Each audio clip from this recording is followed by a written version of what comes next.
प्रिय साथियों, आज बड़े ही गंभीर मुद्दे के साथ आपके समक्ष उपस्थित हुआ और आप सभी से अनुरोध करूंगा इस मामले में गंभीरता दिखाने का कार्य करें। देवी अहिल्या विश्वविद्यालय में खराब शिक्षा व्यवस्था के चलते लगातार मुद्दों को उठाने का कार्य हम लोग करते हैं, लेकिन अब मामला आता है युवाओं की जान से सौदा करने का। देवी अहिल्या विश्वविद्यालय के आईटी कैंपस में खराब खाने को लेकर युवाओं ने बीते दिन अपनी बात रखी और मीडिया पत्रों के माध्यम से इस मामले को उठाने का कार्य किया, क्योंकि उन्हें चीफ वार्डन और एचओडी को शिकायत करने के बाद कुछ मिलता नहीं है, तो उन्होंने डायरेक्ट इसको मीडिया में लीक करा, कुछ साक्ष्य प्रस्तुत किए और बताया कि किस प्रकार से कीड़े मकोड़े, किस प्रकार से इल्लियाँ निकल रही है और किस प्रकार से दूषित खाना देवी अहिल्या विश्वविद्यालय आईटी कैंपस के होनहार युवाओं को परोसने का कार्य किया जा रहा है। तो इसके संबंध में युवाओं के माध्यम से कुलपति तक भी बात पहुंचाई गई।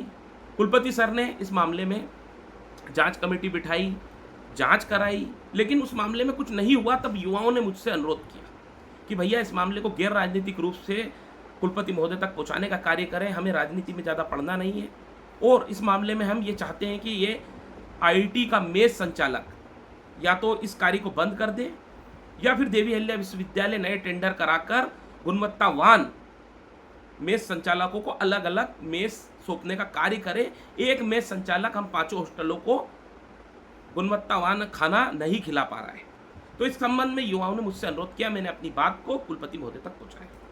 उसके पश्चात युवाओं के साथ लगातार मेस संचालक का दबाव देखने को मिल रहा है और मेस संचालक एन प्रकार से युवाओं पर दबाव डालने का कार्य कर रहा है। युवा मुझसे बताते हैं कि मेस संचालक के पर्दे के पीछे ऐसे लोग षड्यंत्र कर रहे हैं, ऐसे लोग उसका सपोर्ट कर रहे हैं जो दलाल किस्म के लोग हैं, जो पूर्व में सटोरिये हैं, जो सट्टे के मामले में पकड़ा चुके हैं और वो रसूख के दम पर, प्रभाव के दम पर हम लोगों की जान का सौदा करने का कार्य कर रहे हैं। इस मामले में एक बहुत बड़ा सिंडिकेट है और वो युवा ये बताते हैं कि किस प्रकार से उनकी जान से सौदा वहाँ के अधिकारी सिंडिकेट बनाकर भी कर रहे हैं।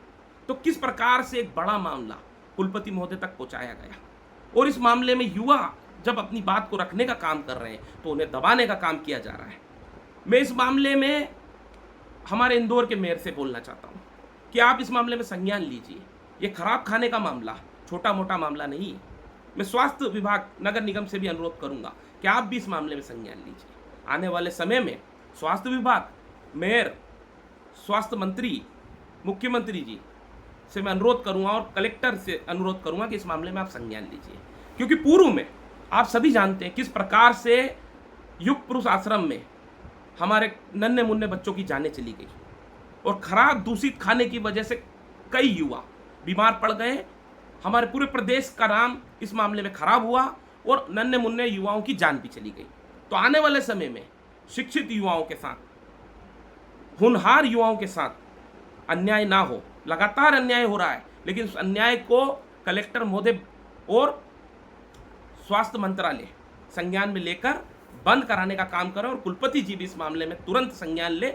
इस संबंध में मैंने अपनी बात को रखने का कार्य किया है।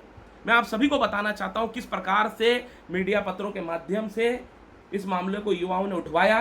कितना गंभीर मामला था आप ये देखिए, पत्रिका के पेपर में छपता है, ये बड़ा पेपर है इंदौर का, और किस प्रकार से ये देखें किस प्रकार से कीड़े निकलते हैं जब छात्रों का प्रवेश मेरिट के दम पे होता है। होनहार छात्र देवी अहिल्या विश्वविद्यालय के आईटी कैंपस में मेरिट के दम पर प्रवेश लेते हैं और उनके माता पिता मेहनत कर कर उनको पढ़ाने का कार्य करते हैं, तो फिर अच्छा पैसा देने के बाद भी खराब खाना उनके नसीब क्यों होता है। इस संबंध में अपनी बात को रख रहा हूं और आने वाले समय में पुरजोर तरीके से इस मामले को उठाऊंगा और यदि मांगे पूरी नहीं हुई तो आमरण अनशन पर भी बैठूंगा और देवी अहिल्या विश्वविद्यालय के कुलपति जी से समेत संपूर्ण मध्य प्रदेश में इस बात को उठाने का कार्य करूंगा और युवाओं को न्याय दिलाने का काम करूंगा। धन्यवाद। जय हिंद, जय भारत।